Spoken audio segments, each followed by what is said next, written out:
নমস্কার, আমি সুকৃতি দান। আশা করি আপনারা সবাই ভালো আছেন। আপনারা সবাই দেখছেন অ্যাস্ট্রো সলিউশন। আজকে আমি আলোচনা করব যে আপনার বাচ্চাটে কি কি যোগ থাকলে আপনার দ্রুত ভাগ্যোন্নতি সম্ভব।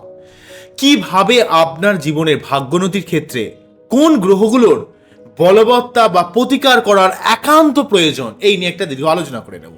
মূল আলোচনার সাথে আমাদের জানিয়ে রাখি অ্যাস্ট্রো সংক্রান্ত নিত্য নতুন টিপস পেতে আমার এই অ্যাস্ট্রো সলিউশন চ্যানেলকে সাবস্ক্রাইব করুন এবং পাশে থাকা বেল আইকনে ক্লিক করুন। চলে আসবো আলোচনায়। প্রথমেই বলবো, দেখুন, আপনারা যখনই বাচ্চার অ্যানালাইসিস করবেন একটা কথা বারে বারে মনে রাখবেন, সবসময় লগ্নের এক্সপেক্টে করবেন, কখনো কিন্তু রাশির এক্সপেক্টে ক্যালকুলেশন করবেন না।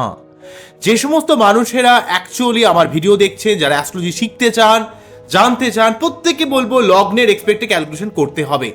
যেই অ্যাস্ট্রোলজির কাছে আপনি যান না কেন, সবসময় লগ্নের এক্সপেক্টে ক্যালকুলেশন করতে হবে। একটা কথা আপনাকে মনে রাখতে হবে, কিছু কিছু লগ্নের ক্ষেত্রে বা নক্ষত্রের ক্ষেত্রে আপনারা আর্থিক দিক থেকে অনেক বলশালী হওয়ার কিন্তু একটা সম্ভাবনা ক্রিয়েট করে। যেমন ধরুন, আপনার যদি তুলা রাশি বা তুলা লগ্ন হয়, অর্থাৎ শুক্রের প্রভাবিত যদি কোনো রাশি বা লগ্ন, হয়তো দেখা গেল আপনার লগ্ন হচ্ছে বৃষ বা আপনার রাশি হচ্ছে তুলা, এইভাবে শুক্রের প্রভাবিত যদি কোনো রাশি লগ্ন হয়ে যায়, তাহলে কিন্তু আপনার জীবনের উন্নতির ক্ষেত্রে কিন্তু অনেক সম্ভাবনা ক্রিয়েট করবে। আপনার জীবনে কখনো না কখনো শুক্র আপনাকে জীবনে ডেফিনেটলি ভাবে এমন কিছু সুবিধা বা এমন কিছু সময় নিয়ে আসবে যাতে আপনার জীবনে উন্নতি হয়। তবে যেহেতু শুক্রের উপর ডিপেন্ডেবিলিটি চলে আসবে, যেমন আপনার উন্নতিরও ব্যাপার থাকবে, তেমন শুক্র বাচ্চাটি কতটা কন্ডিশনে রয়েছে, এবং শুক্র যদি আপনার নেগেটিভ অবস্থায় থাকে, তাহলে আপনার ক্ষেত্রে অর্থ বা আপনার জীবনের সাফল্যের জায়গাটা আসতে কিন্তু সময় লাগবে। তাই যদি আপনার শুক্রের প্রভাবিত কোনো রাশি লগ্ন হোক, অর্থাৎ বৃষ রাশি বা তুলা লগ্ন, বা তুলা রাশি বৃষ লগ্ন, বা তুলা রাশি তুলা লগ্ন, বা বৃষ রাশি বৃষ লগ্ন, এইভাবে যদি ক্রিয়েট করে, তাহলে আপনার জীবনে ডেফিনেটলি ভাবে একটা সাফল্য লাভ করার একটা বিশেষ সুযোগ কিন্তু করে দেবে। তো যাই হোক, আপনার যে রাশি লগ্নই হোক না কেন, আপনারা জীবনে লাইফে ভোগ পাওয়ার ক্ষেত্রে, অর্থ পাওয়ার ক্ষেত্রে, লাক্সারিয়াস লাইফ পাওয়ার ক্ষেত্রে শুক্রের বলবত্তাকে অত্যন্ত ভালোভাবে দেখতে হবে।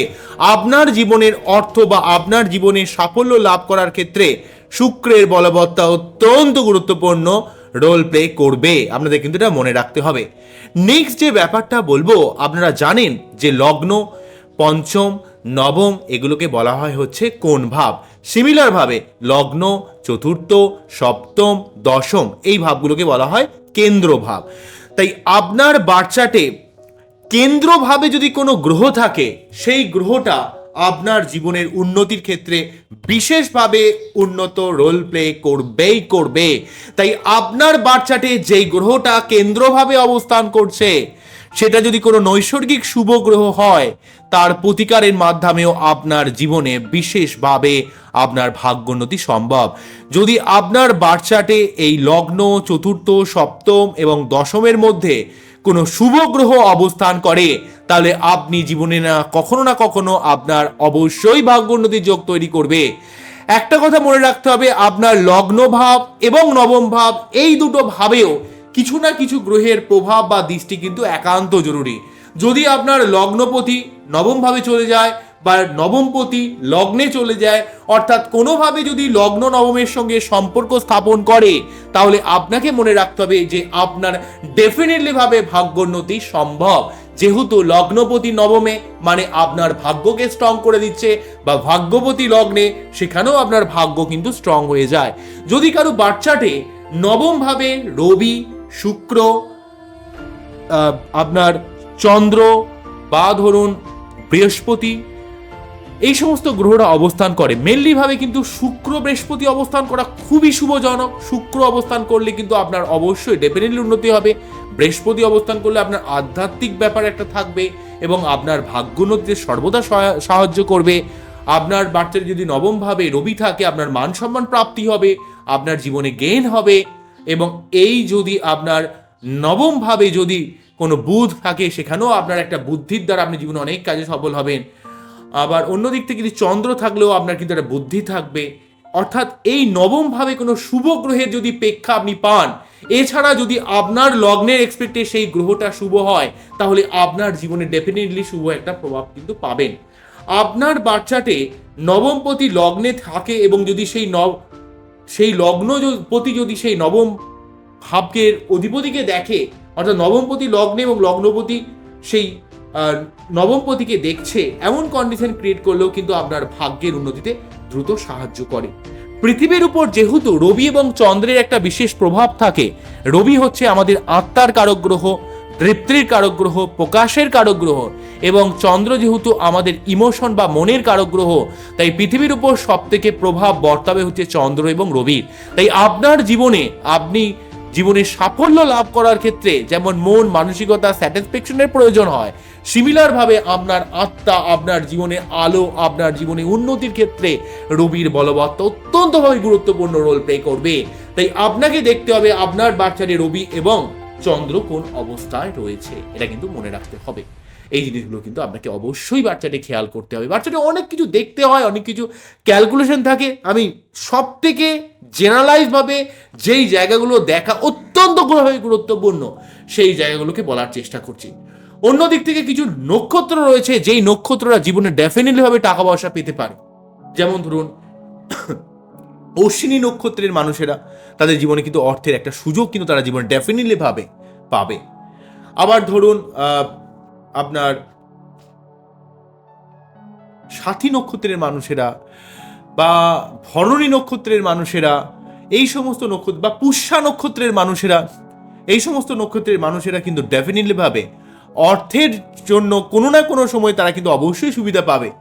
অন্য দিক থেকে আপনার অন্যান্য নক্ষত্ররা কি সুবিধা পাবে না?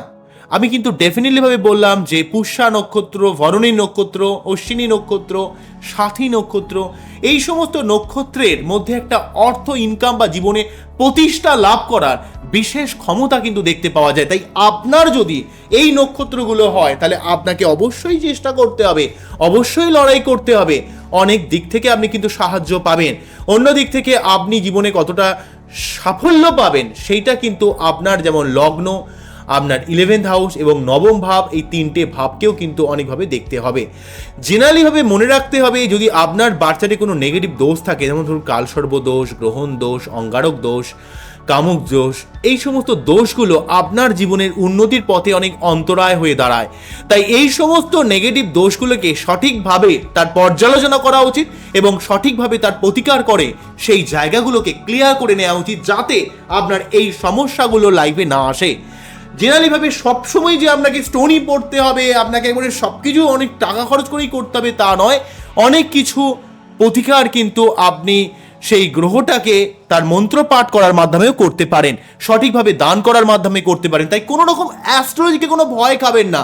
জিনিসটা বুঝবেন যে আপনার কেন্দ্রভাবে অবশ্যই কোনো শুভ গ্রহ ডেফিনেটলি ভাবে থাকতে হবে। কোনো শুভ গ্রহের অবস্থান আপনার কেন্দ্রভাবে থাকলে সেই গ্রহটা আপনার জীবনের উন্নতির ক্ষেত্রে যথেষ্ট মেজর রোল প্লে করবেই করবে। তাই আজ আর দেরি না করে জিনিসটা দেখুন যে আপনার বাচ্চাতে যেই গ্রহগুলো কেন্দ্রভাবে রয়েছে বা যেই গ্রহটা নবমভাবে রয়েছে বা লগ্নে রয়েছে, সেই গ্রহটাকে আগে বলবান করার চেষ্টা করুন। তবে আপনার দেখতে হবে যে সেই গ্রহটা কোন গ্রহকে প্রভাবিত করছে, কোন গ্রহকে দৃষ্টি দিচ্ছে, সেই জায়গাগুলোকে আপনাকে সাবধান হতে হবে। অন্য দিক থেকে অ্যাকচুয়ালি রাহু যদি আপনার যেমন অনেক দিক থেকে সমস্যাও ক্রিয়েট করে, রাহুর তৃতীয়, ষষ্ঠ, দশম এবং একাদশ অবস্থান আপনার জীবনের উন্নতির ক্ষেত্রে অনেক সুবিধা দেয়। কিন্তু অ্যাকচুয়ালি রাহু যে গ্রহের সঙ্গে অবস্থান করে সেই গ্রহটার কিছুটা বলবত্তাকে নষ্ট করে দেয়। কিন্তু রাহুকে যদি তার এনার্জিকে সঠিকভাবে চ্যানেলাইজ করা যায়, আপনি কিন্তু জীবনে হঠাৎ করে অনেক অর্থ, অনেক সুযোগ সুবিধা কিন্তু লাভ করতে পারবেন। তাই রাহুকেও কিন্তু ছাড়লে হবে না। রাহুর মন্ত্র পাঠ করা, বাড়িতে ময়ূরের পালক রাখা, ক্রিস্টালের বল ব্যবহার করতে পারেন, বা সাদা ড্রেস বেশি ইউজ করবেন, কালোটাকে কম ইউজ করবেন, অ্যাভয়েড করতে পারলে তো খুবই ভালো হয়। রাহুকে কিন্তু আপনাকে জীবনে প্রসন্ন করতে হবে, কারণ রাহু আপনাকে ইনস্ট্যান্ট গেইন দিতে পারে। আপনার শেয়ার মার্কেট ইনভেস্টমেন্ট, লটারি থেকে অর্থ, বিভিন্ন জায়গা থেকে রাহু কিন্তু আপনাকে লাইফে গেইন দিতে পারে। তাই রাহুও কিন্তু আপনার বাচ্চাতে একটা বিশেষ ভূমিকা পালন করে। তাই সমস্ত ব্যাপারগুলো আমাদের পুঙ্খানুপুঙ্খভাবে দেখতে হবে যাতে আমাদের ভাগ্যের সার্বিক উন্নতি সম্ভব। তাই আমি যদি শর্টে বলে দিই যে আপনার অবশ্যই দেখবেন যে শুক্র কি অবস্থায় রয়েছে। যদি আপনার শুক্রের প্রভাবিত রাশি লগ্ন হয় তাহলে আপনি অবশ্যই জীবনে গেইন পাবেন। আপনার বাচ্চাটি কেন্দ্রস্থানে যদি কোনো গ্রহ থাকে, সেই গ্রহটা আপনার জীবনে উন্নতির ক্ষেত্রে বিশেষ সহায়তা করে, এই ব্যাপারটা মনে রাখতে হবে। অন্য দিক থেকে নবমপতি লগ্নের বা লগ্নপতি নবমে, অর্থাৎ নবম ভাব এবং লগ্ন ভাব যদি স্ট্রং থাকে, সেইভাবে যদি কোনো শুভ গ্রহ অবস্থান করে, সেই গ্রহগুলো আপনাকে জীবনে বিশেষভাবে সাহায্য করবে। অন্য দিক থেকে পুষ্যা, অশ্বিনী, ভরণী, সাথী এই নক্ষত্রগুলো অর্থের জন্য অনেক ভালো পজিশন দেবে। দ্বিতীয় ভাব, একাদশ ভাব, নবম ভাব আপনার অর্থের জন্য সার্বিক অর্থে কিন্তু রোল প্লে করবে। অন্য দিক থেকে রাহুর শুভ অবস্থানও আপনার জীবনে ফাটকা ইনকামের দিক থেকে অনেকটা হেল্প করবে। আরেকটা ব্যাপার আপনাদের বলে দেব, সেটা হচ্ছে রবি এবং এখানে চন্দ্রের অবস্থানটাও গুরুত্বপূর্ণ, এবং বৃহস্পতি আপনার জীবনে একটা মহা ঔষধের মতো কাজ করবে। আপনার সার্বিক বিপদে, সার্বিক ক্ষেত্রে আপনার যে ফাউন্ডেশন সেটা কিন্তু বৃহস্পতি দেব, এবং সেই ফাউন্ডেশনের উপর যে ঝাঁ চকচকে বাড়িটা তৈরি হয়, অর্থাৎ আপনার জীবনের ভিত যদি আমি বৃহস্পতি বলি, এবং জীবনের যে আপনার যে একটা লাক্সারিয়াস লাইফের ক্ষেত্রে শুক্রের প্রভাব অত্যন্ত গুরুত্বপূর্ণ হয়ে যায়। তো এই সার্বিক ব্যাপারগুলোতে আমাদের বুঝতে হবে, এবং ভাগ্যোন্নতির ক্ষেত্রে আপনাদের এই ব্যাপারগুলোকে মাথায় রাখতে হবে। যে অ্যাস্ট্রোলজির কাছে আপনি যান না কেন, সেগুলোকে আমি অবশ্যই জিজ্ঞাসা করে নেবেন, কারণ আপনার কর্তব্য আপনার নিজের বাচ্চাটে কি রয়েছে সেগুলো কিন্তু সার্বিকভাবে জেনে নেওয়া, বুঝে নেওয়া। আশা করলেও আপনারা বুঝতে পারলেন কোন জায়গাটাকে আমি ইন্ডিকেট করলাম, কোন জায়গাটা আপনাদের বারে বারে বোঝানোর চেষ্টা করি। আমি অ্যাস্ট্রো সলিউশনের তরফ থেকে আপনাদের বারে বারে এই জায়গাগুলোকে অবগত করার চেষ্টা করি, যাতে আপনারা কিছু বুঝতে পারেন, কিছু জানতে পারেন। আপনারা সবাই ভালো থাকবেন, সবাইকে ভালো রাখবেন। আজকে এখানেই থামতে হবে, আবারও দেখা হবে নতুন কোনো ভিডিও নিয়ে। নমস্কার, থ্যাংক ইউ।